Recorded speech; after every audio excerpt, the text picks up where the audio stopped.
Good afternoon on this, the last day of the year. This video is going to be about the year in books, because I had a pretty good year for reading this year. So I try to read 50 books a year, and I keep track of all the books I read. Try and write about them. I'll post a link to my list with links to the blogs about the various things that I've read down in the description. But I just want to talk a little bit about the stuff of this year. So try to read a book a week, which 52. 50 I think is like a good year, but I think that's because I had like a 50 and a 51 year. This year, 48. So not, I came close, but it's better than the past couple of years have been. So the first book that I finished this year was one that I picked up last year in Malta, called Malta, the Medieval Millennium. And basically it was the medieval period in Malta, when it was, ruled by Muslims and Vikings and various European courts of Spain and Italy. Next up was The Human Side of Postmortems, Managing Stress and Cognitive Biases, which is, I guess, a management book about how to do when you have a failure event, a bug of some sort that causes customers to not experience your product in the way that they want.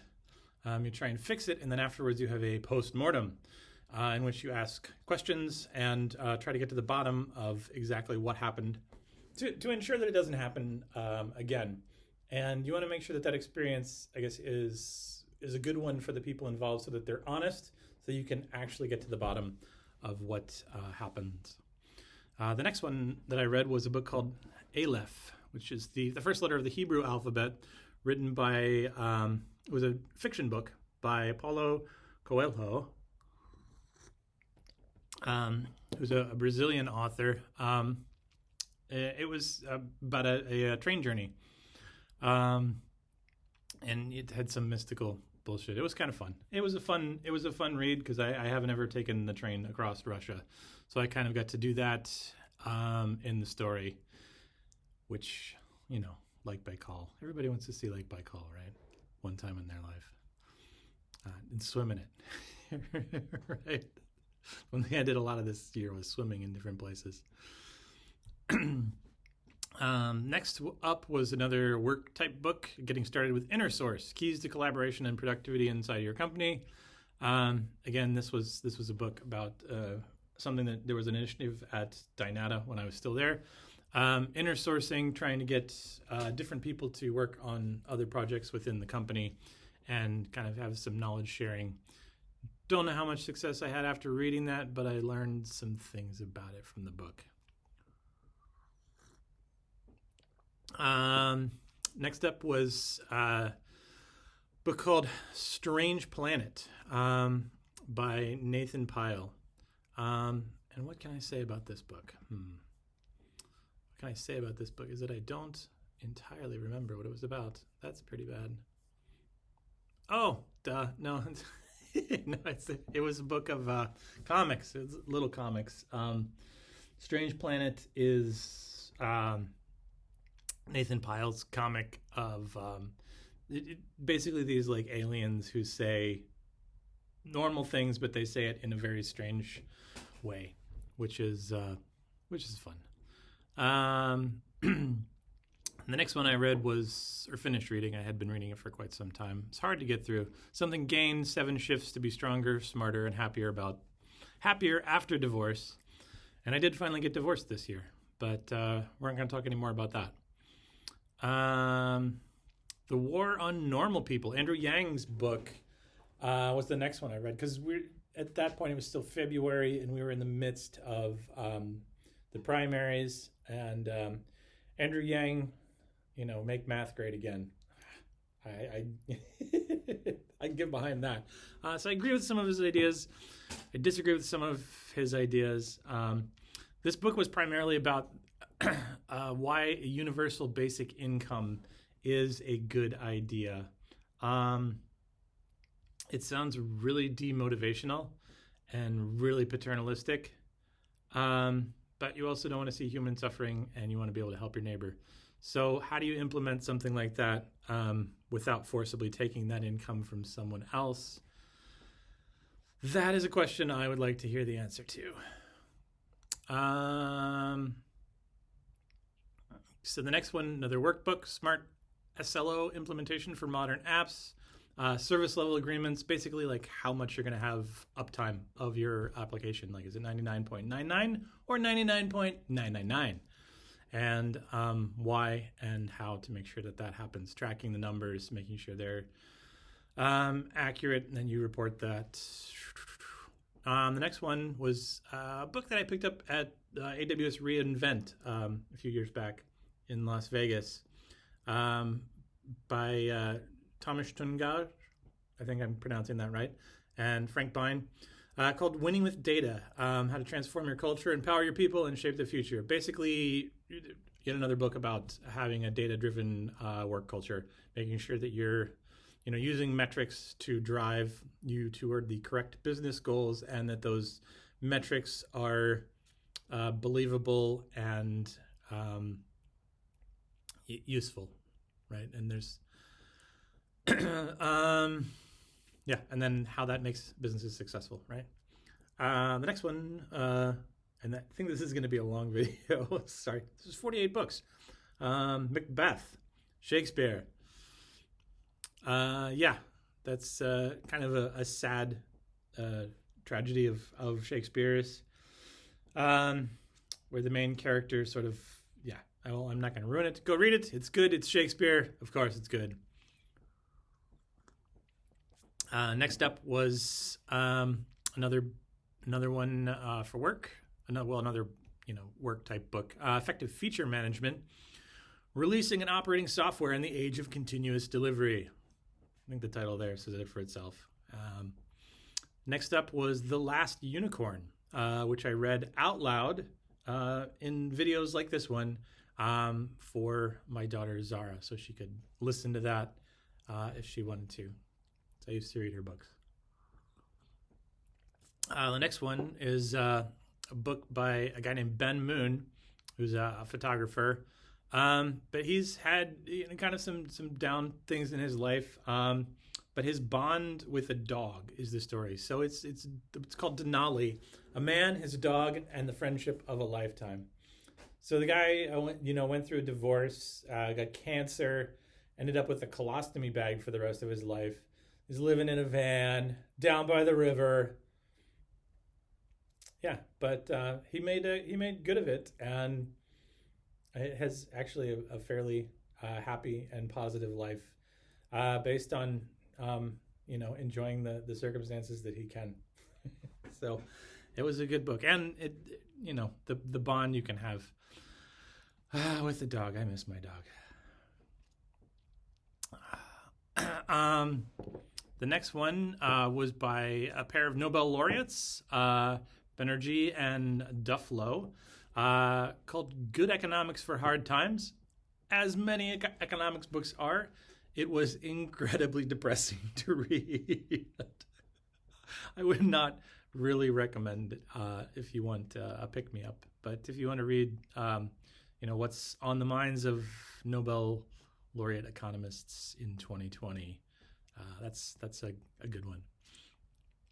Next up was Pete Hodgson's Continuous Delivery in the Wild.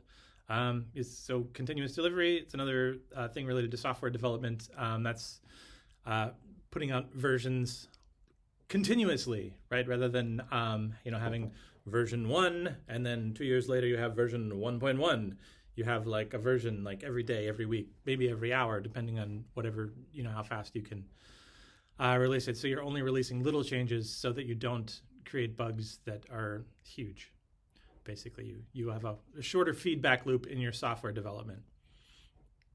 The next up I read was supposedly a classic, but it was The Doors of Perception by Aldous Huxley. Interesting book, just not into that mind-altering hallucinogen thing. So I read it, wasn't that impressed. Maybe if I ever go down that road, I will be excited about it, but I don't know that that will ever happen. Next up, a gardening book.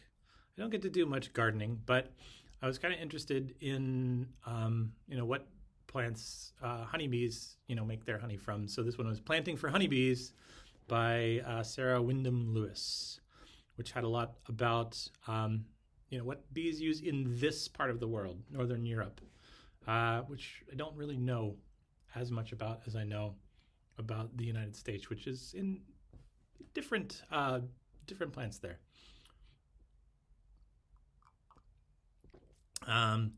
So the next one, for some reason, I read another Aldous Huxley, Heaven and Hell, which was the sequel to The Doors of Perception. Again, not super awesome or worth your time. Jan Erik Vold. So I guess this is the first poetry book that I finished of the year. Store Vita Book Ose. I particularly like Jan Erik Vold's poetry among the Norwegian poets that I have read, which admittedly is not that many. But if you can pick one up, I would recommend it. Next up, I read John Krakauer's Into the Wild. Again, about a younger man just out of college decides to go off and seek his fortune in the world and live, I guess, in an honest way with out society eventually on his own, which leads to his untimely death, which is a mystery. So that's kind of fun and kind of sad. And I guess ever since I read My Side of the Mountain as a kid, that sort of like going out into nature and conquering it, man versus nature, those sorts of stories have always appealed to me. Next up was Malcolm Gladwell's latest book, Talking to Strangers, which is very good, and I highly recommend it. As many other Malcolm Gladwell books, it's a fairly easy read, and he makes his case well that people don't necessarily deal with strangers well. And what I didn't realize this book was going to be about is it's a lot about how broken the policing system is in the United States, and how it's structural defects that lead to the persecution of minorities, and the idea that places are associated with crimes and leads to an intense amount of policing in those places. It can be a self-fulfilling prophecy. Rather than redesigning the places, they're punishing the people that are there. Not the best. Next up, it's a business book. Those are always fun to read. So this one I actually picked up in McKay's and brought it with me when I moved to Norway. Finally got around to reading it. It's Startup Nation, the story of Israel's economic miracle by Dan Senor and Saul Singer. This one was interesting to read. It's a bit dated, but it's about the really vibrant startup communities that they have in Israel, and the different businesses they've built there, and the synergies between their military industrial complex and business, which I don't know that is necessarily positive, but it nevertheless exists. Next up was a great book about something that I didn't really know, but I've experienced since coming to Norway. So one of the things that you notice that's different in Norway than in the United States is when you go into a building, you go upstairs. Pretty much everywhere in Bergen, you go upstairs. And that's the only way to get into the building. There's not necessarily another option. So this book that I read was by a woman named Judith Heumann. Heumann would be the German pronunciation of it. It's a very German-looking name, but I'm not sure exactly how you pronounce her name. Anyway, her was her memoir, Being Human, the Unrepentant Memoir of a Disability Rights Activist. So she's someone who was confined to a wheelchair and did sit-ins and things to get the disability rights that you can say force businesses to do things that are unnecessary, but also make life livable for people like her. Probably the pendulum has swung a bit far in the United States toward, making things to the point where you can't build certain things that would be beautiful and useful because you can't do it in a way that's accessible to handicapped people. And I think that is bad. But by and large, for the most part, doing a few extra things so that somebody in a wheelchair can get around and go everywhere. Yeah, I think that is an important thing, especially as we're more and more able to keep people alive for longer and in states of more cyborgs. They have more machine parts, right, that keep them going. I mean, I don't think wheelchairs will ever go away, but maybe they will. Maybe this is just a stopgap on the way to, having the ability to rebuild legs for anyone. I guess that's, kind of like the hearing loss community, right? There's not as much hearing loss that debilitates the elderly because hearing aids and cochlear implants and that sort of thing has become so effective. But I'm digressing here incredibly. Getting into May now, we're at another fiction book that I read, A Memory Called Empire by Arkady Martin. And this is the first book in what I hope will be a long series of space opera books, because I love the genre, and this one is particularly well written. The way that she goes into language and has it's almost as if the Aztecs had, been the dominant society that eventually became, the ruling one on Earth and then went out to conquer the universe. So it's very interesting, very fun, especially if you like the space opera genre. I recommend that one a lot. Next up was Stephen Davis's Hammer of the Gods, Led Zeppelin. This is just a book, a nonfiction book about the band Led Zeppelin, their somewhat short-lived run, how they got put together, and why they fell apart when their drummer died. So I mean, it's a super group, so it's kind of fun to read about them and just how the excesses of that sort of lifestyle that they created destroyed them. Next up, went into George Orwell land. Read his nonfiction Homage to Catalonia and then his fiction Animal Farm, both of which I thought were very good. And Homage to Catalonia is introspective about war and the motivations that people have in going to war, and Animal Farm is about how society is structured and how the people that control that structure can morph it into something terrible. Next up was a book that I picked up in Monaco at the aquarium there when I was there last year with Maxwell and Zara. Finally got around to reading it. Tortue Marine, Le Grand Odyssée from Robert Calcagno. This one was in French about the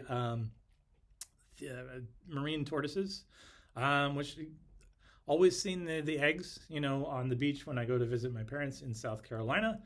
They have them, marked off, don't get near the eggs because sea turtles. But I haven't ever really learned about the different types of sea turtles and how their eggs used to be harvested, the places they're protected, the places they're not protected. But they're one of the creatures that, being large and cute, people care about and want to save. And hopefully we will, because a world without them would be less diverse and interesting. Next up was a weird book, but I enjoyed it. Kurt Vonnegut's Slaughterhouse-Five, which is, you're jaunting back and forth between time, and maybe it's crazy and maybe it's not, and it's good. Next up, so German poetry. So having seen the what is the name of the movie? And the director is now escaping me. Guy who did Thor, the latest Thor movie, Ragnarok.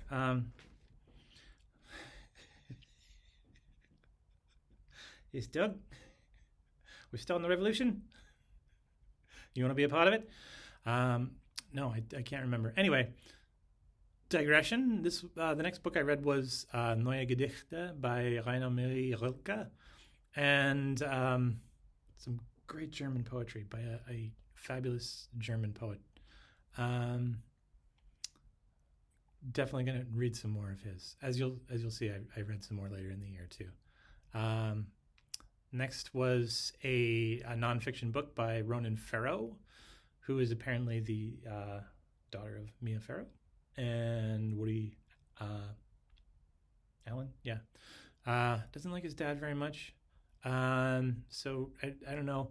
It's called Catch and Kill: Lies, Spies, and Conspiracy to Protect Predators, and it's about Harvey Weinstein and the terrible people at the top of the entertainment industry that abuse women. And he suffered personally for trying to bring this story out.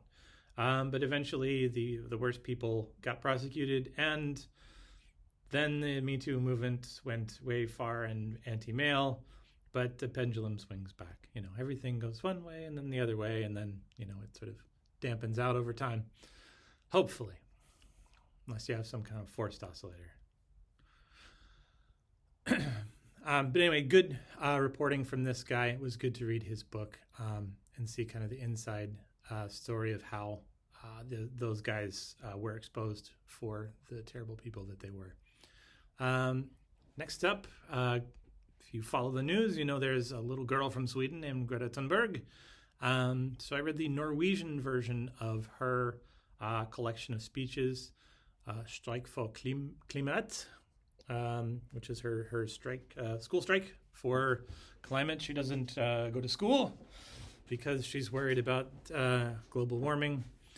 And I have to say that while I like her as a person and her,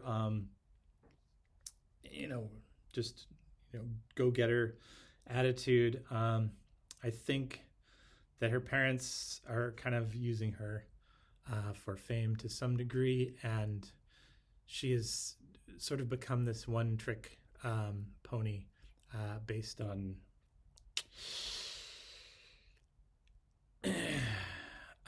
like a singular idea that's Armageddonist thinking that children can sometimes have. It's not the end of the world. There are other things to consider. But still like her spunk.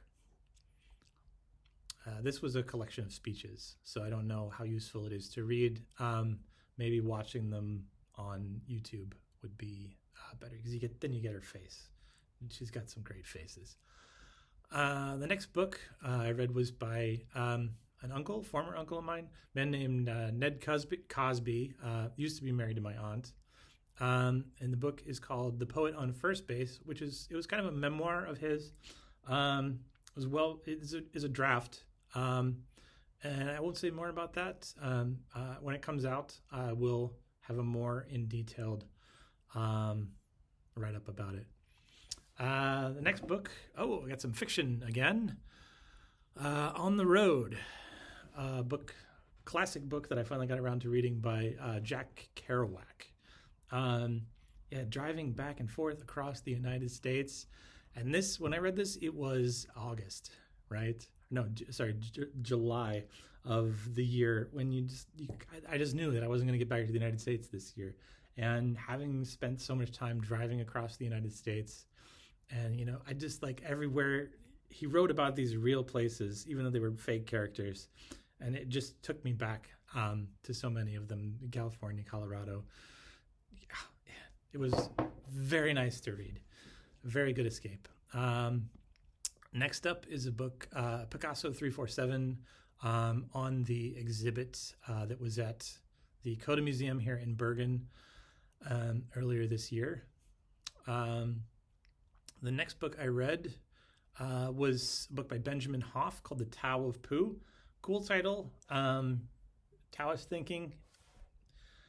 So the big gripe I have here is it tends to be a bit anti-scientific and anti-knowledge, and I think that is dangerous and limits the usefulness of it.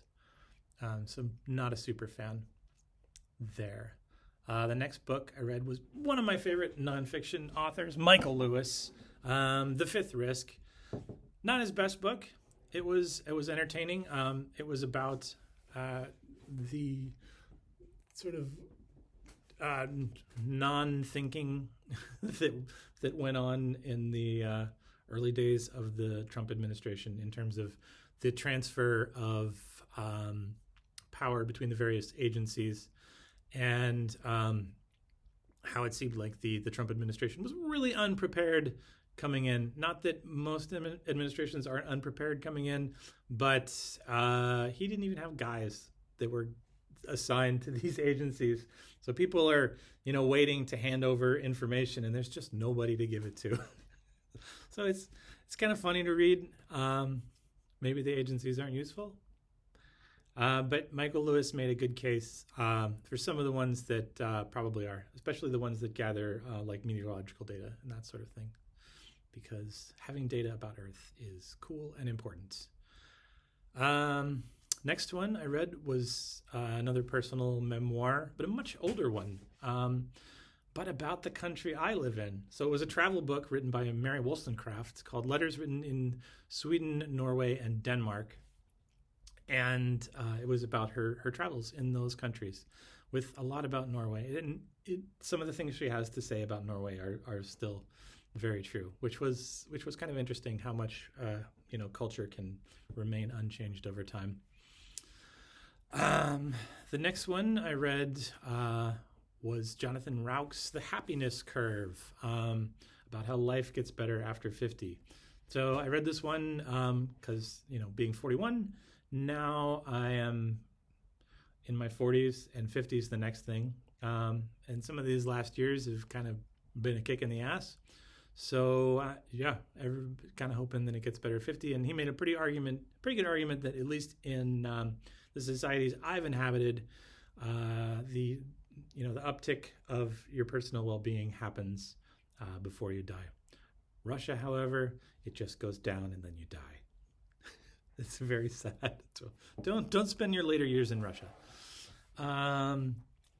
So working at a new company, Sea Smart now, where I deal with salmon fishing.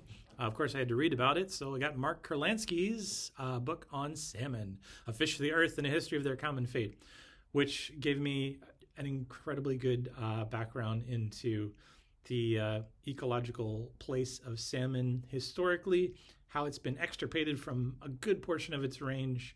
And I mean, maybe farming is the answer to keep the salmon in the world, than repopulating rivers. I know that people say wild caught is better.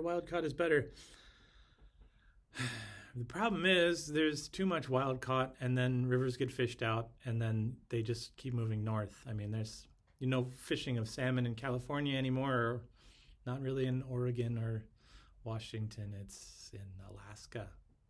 Yeah, there's not much north of Alaska. So hopefully human society can figure that out before we run out of another important species. The next one I read was Oystein Dybdahl's Tiny Bergens, Små historier fra verdens vakreste by. This is another art book by Agata Kunstler, an artist who does street art. So he does little miniature scenes that he sets up in interesting places around Bergen, and then takes photographs and posts them on Instagram. It's a fun book. It's a lot of little things about Bergen in it. and just part of the culture here that's I think is worth supporting. So part of the reason I bought it. Next up was Greg Wolfe's The Life and Death of Ancient Cities and Natural History. Great title. It's Oxford Historian. Yes, this is going to be great. So it's great if you only are interested in Western civilization, especially the Roman one, which was, I mean, that's not all the ancient cities. There's a lot more cities in the world than that. So the book ended up kind of being a disappointment in that the scope of it did not really correspond to the title. If it had been, you know, The Life and Death of Cities in Western Society with a focus on Rome, probably wouldn't have picked it up though. So good marketing, Greg Wolfe. The next book I got was one I picked up after going to Estonia a few years ago. It's Neil Taylor's Estonia: A Modern History. Just a nonfiction overview of the past few hundred years in Estonia, and all the wars they've gone through, and their history as a free country is basically a little bit between World War I and World War II, and then after the end of the Cold War. But they've been able to do some incredible things in building a society since then. I mean, they're definitely one of the strongest Baltic nations, and really, belong alongside the Skandics, I think, eventually. The next one was another fiction book, a classic. This is one that was recommended to me by a guy I used to run with, Jacques, The Old Man and the Sea by Ernest Hemingway. I picked it up when I was stuck by a library for an hour. Couldn't put it down, finished it later that day. It's a fun read. It's one of those like man versus nature, persevering about catching a fish. So the next book I finished was another book of poetry by Rainer Maria Rilke, Sonata on Orpheus. More good poetry. A lot of places, a lot of things that he's poeting. That's not a verb. Writing poetry about. The next one was Veien til Forekortet, Passenger Car, Textbook Category B by Lena Jeanette Fossheim. Yeah. So Norway has this goal of there being 0 road deaths.